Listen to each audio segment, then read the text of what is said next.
मुल्क गरीब नहीं है, तमाम वसाइल मौजूद हैं। इस्लामाबाद में बैठे बाबों के दिमाग छोटे हैं, जिसकी वजह से मसाइल हैं। आसिफ जरदारी का गढ़ी खुदाबख्श में जलसे से खिताब, कहा अल्लाह ने पाकिस्तान को हर किस्म की दौलत दी है, खिदमत करने में भी हमारी एक जंग है।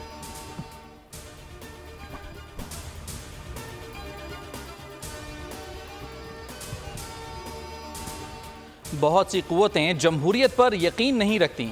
कुछ सियासतदान आज भी पीएनए पार्ट 2 लाना चाहते हैं। बिलावल भुट्टो का गढ़ी खुदाबख्श में जलसे से खिताब, कहा कुछ सियासतदान मुल्क को नुकसान पहुंचाना चाहते हैं, वो दोबारा साजिश कर रहे हैं, मुल्क और अवाम की किस्मत से खेलते हैं। तमाम जमातें कौमी मसालहत के चार्टर पर काम करें, सियासतदान सियासत के दायरे में रहते हुए सियासत करें। गालम गलोच की सियासत से जमहूरियत को नुकसान होगा।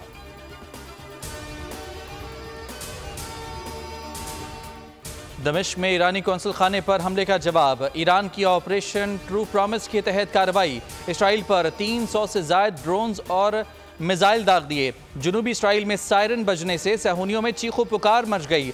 अरब मीडिया के मुताबिक हमलों में फौजी हवाई अड्डों को नुकसान पहुंचाया। इमरजेंसी नाफिज कर दी गई। तालीमी इदारे बंद कर दिए गए। गोलान की पहाड़ियों और शाम के करीब इसराइली फौजी ठिकानों और इसराइली दिफाई तंसीबात को निशाना बनाया गया। ईरान 50% अहदाफ को कामयाबी से निशाना बनाने में कामयाब रहा। यमन के हौसियों, लबनान के हिजबुल्लाह और हमास ने भी इसराइल पर हमले किए।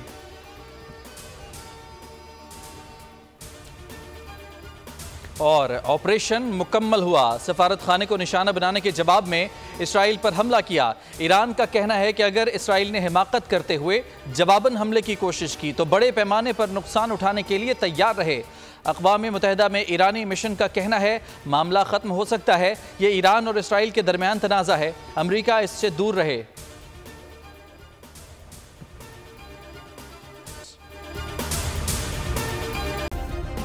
सब्सक्राइब करें और बेल दबाएं ताकि कोई खबर रह न जाए।